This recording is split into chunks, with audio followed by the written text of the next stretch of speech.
এই আমাৰ পৰা পইচা লৈছিল এই বিজেপিৰ কিবা গাড়ীৰ আঁচনি দিয়া নাম শুনা পাইছে তো আমি বাহিৰত থাকোঁ দিন মজুৰা কৰোঁ মজদুৰ মানুহ আমি বাহিৰত থাকি পইচা কাম কৰি আমি দেউতাক দিছিলোঁ তো দেউতাকে কি সেইটো ভাবি যে অসমৰ যিটো চৰকাৰী আঁচনি সেইটো লাভ কৰাৰ কাৰণে যে আমাৰ দেউতায়ো সেনেকৈ তেখেতৰ ওচৰত চাপিছিল যে পইচাটো আমাৰ পৰা ডকুমেণ্ট লৈছে পইচা লৈছে টকা 50,000 লৈছে এই গাড়ী দিয়াৰ আঁচনিৰ নামত কিন্তু আজি 4-5 বছৰ হৈ গ'ল পইচাটো নিদিয়ে গাড়ী নিদিলে 4-5 বছৰৰ পৰা তেখেতৰ ঘৰত অহা যোৱা আমাক কোনো গুৰুত্বই নিদিয়ে আৰু তেখেতে যে বিজেপিত আছে পলিটিচিয়েল পাৱাৰ দেখায় বা একো কৰিব নোৱাৰো কাৰণে ই আমাক কোনো গুৰুত্বই নিদিয়ে যে মানুহ অহা যোৱা কৰি আছে 4-5 বছৰৰ পৰা কিন্তু আমাক কোনো গুৰুত্ব পইচা লৈ আত্মসমৰ্পণ কৰিছে আমাৰ নিচিনা বহুতো দুৰ্ভগীয়া আছে তেনেকৈ কাৰণ উপায় নাপায় যে অকল পইচাৰে যে চৰকাৰী নামত গাড়ী আহিছে যে অকলে যে ল'ব নোৱাৰি সেইটো হয় পাৱাৰ টিলাৰ কিষাণৰ খেতি কৰাৰ সৰু ট্ৰেক্টৰ যিখন হয় পাৱাৰ টিলাৰ বুলি কয় সেইখন দিয়াৰ নামত পইচা লৈছিল আমাৰ পৰা মানুহটোৰ নাম হ'ল পুতুল দাস চৌধুৰী বজাৰৰ অক্ষক খেতিৰ পুতুল দাস আৰু অকল তেখেত নহয় তেখেতৰ লগত আৰু এজন জড়িত আছে তেখেতৰ নাম হৈছে গণ্যাৰপাৰ সুনীল নমশূদ্ৰ দুজনে মিলি আমি আধা পইচা কেছ দিছোঁ কাৰণ মই নিজে ট্ৰান্সফাৰ কৰিছোঁ মোৰ একাউণ্টত আছে আধা মই দেউতাক পঠাই দিছোঁ তেতিয়া মই বাহিৰত আছিলোঁ কৰ্মৰত অৱস্থাত তো মই পইচাটো আধা মই একাউণ্টৰ পৰা ডাইৰেক্ট দিছোঁ জিপেত আৰু বাকীখিনি মই দেউতাক পঠাই দিছোঁ দেউতাক কেছ দিছে যিখিনি আমি অনলাইন যোগে দিছোঁ সেইখিনি মই প্ৰুফ দিব পাৰিম আৰু কিছুমান টকা কেছ দিছে দেউতাই কাৰণ আমি কৰ্মৰতত বাহিৰত আছিলোঁ আৰু দেউতাক পইচা পঠাইছোঁ সেইকাৰণে আমি পইচা দিছিলোঁ আৰু দেউতাই এনেকৈ কৈছে সেনেকৈ আমি দুৰ্ভগীয়া ইমান নাজানো পঢ়া লিখা মানুহ নহয় গাঁৱৰ মানুহ সেনেকৈ আপোনালোকে জানে গাঁৱৰ মানুহ এনে বহুত প্ৰবঞ্চনাৰ সন্মুখীন হয় তেনেকৈ আমিও হৈ গৈছোঁ আৰু বিশ্বাস আৰু মই এটা অসম চৰকাৰৰ এটা আঁচনি পাৱাৰ টিলাৰ আঁচনি দিয়ে তেতিয়া আমালোকে দুখীয়া মানুহ আমি চালোঁ যে এটা যদি পাৱাৰ টিলাৰ আমালোকে কিষাণ খেতিয়ক মানুহ আমি যদি পাওঁ তেনেহ'লে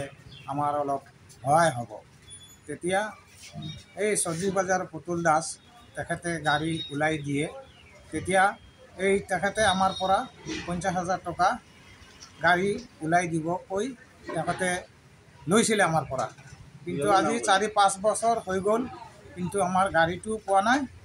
পইচাও নিদিয়ে গাড়ীও নিদিয়ে আমি আজি দিম কালি দিম কৈ আমাৰ ঘূৰাই থাকে কিন্তু চাওক আমি দুখীয়া মানুহ মাটি চাটি বন্ধক দি হাজিৰা মাজিৰ কৰি টকা 50,000 গোটাই আমি পইচাটো দিছিলোঁ কিন্তু আজি সিহঁতি আমাক 4-5 বছৰ হৈ গ'ল ঘূৰাই থাকে গাড়ীটো নিদিয়ে পাত্তাও নিদিয়ে আৰু তেখেতৰ লগতে সুনীল নমশূদ্ৰ এজন আছে গুণিয়াৰপাৰ আৰু তেখেতৰ এজনৰ নাম হ'ল পুতুল দাস চৌধুৰী বজাৰৰ তেখেতে আমাৰ বিজেপিৰ এটা সদস্য হিচাপত গম পাইছোঁ আৰু আমিও এটা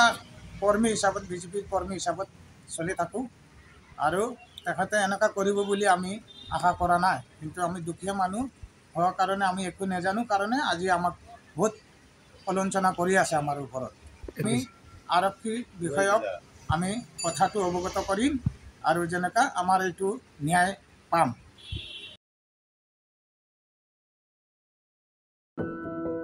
এনি ভাৰত 24ৰ প্ৰথম প্ৰয়াস জুবিন গাৰ্গৰ গীতৰ প্ৰতিযোগিতা জুবিনৰ গানে কি আনে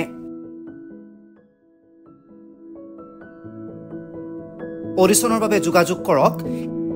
8638661821 আৰু 8812831556 নম্বৰত এনি ভাৰত 24 উদ্যোগত এটা নতুন সংগীতৰ প্ৰতিযোগিতা আয়োজন কৰা হৈছে য'ত মোৰ গানৰ প্ৰতিযোগিতা হ'ব আপোনালোকে তাত প্ৰতিযোগী হিচাপে আহিবলৈ পাৰিব আৰু মোৰ ফালৰ পৰা আন্তৰিক শুভকামনা জনাইছোঁ আৰু অনুষ্ঠানটোৰ নাম হৈছে গানে কি আনে সকলোকে মৰম জনাইছোঁ সকলোৱে আহক ইয়াত অংশগ্ৰহণ কৰক thank you very much love you ৰব আপুনি যে এটা অপৰাধ কৰিবলৈ গৈ আছে আপুনি জানেনে এই নাবালিকা গৰাকীক এতিয়াই বিয়াত বহুৱাটো যে এটা অপৰাধ আপুনি জানেনে অপৰাধ কেনেকৈ মোৰ ছোৱালী মোৰ কথা তুমি যিয়েই নোকোৱা ভূঞা 18 বছৰৰ তলৰ যিকোনো কন্যা সন্তানৰ বিয়া দিলেই আইনগতভাৱে এক দণ্ডনীয় অপৰাধ বিয়া দিয়াজন যিমান দায়ী বিয়া পতাজনো সমানে দায়ী এতিয়া তাই পঢ়া শুনা কৰাৰ বয়স খেলা ধূলা কৰাৰ বয়স তাই খেলিবলৈ দিয়ক পঢ়িবলৈ দিয়ক আৰু চাব এদিন আপুনি তাইক লৈ গৌৰৱ অনুভৱ কৰিব পাৰিব এতিয়াই তাইক সংসাৰৰ বোজা দি তাইৰ ভৱিষ্যত জীৱনটো অন্ধকাৰ কৰাৰ অধিকাৰ তোমাৰ জানো আছে মোৰ ভুল হৈ গ'ল মাজনী মোক ক্ষমা কৰিবা শিক্ষা ল'ৰা ছোৱালী উভয়ৰে প্ৰাপ্য আৰু অধিকাৰ আপোনাৰ কন্যা সন্তানক তাইৰ এই প্ৰাপ্যৰ পৰা বঞ্চিত নকৰাব বাল্য বিবাহ ভাৰতীয় আইনৰ দ্বাৰা বিহিত এক দণ্ডনীয় অপৰাধ এনে অপৰাধ কৰি আপোনাৰ কন্যা সন্তানৰ ভৱিষ্যত অন্ধকাৰৰ মাজলৈ ঠেলি নিদিব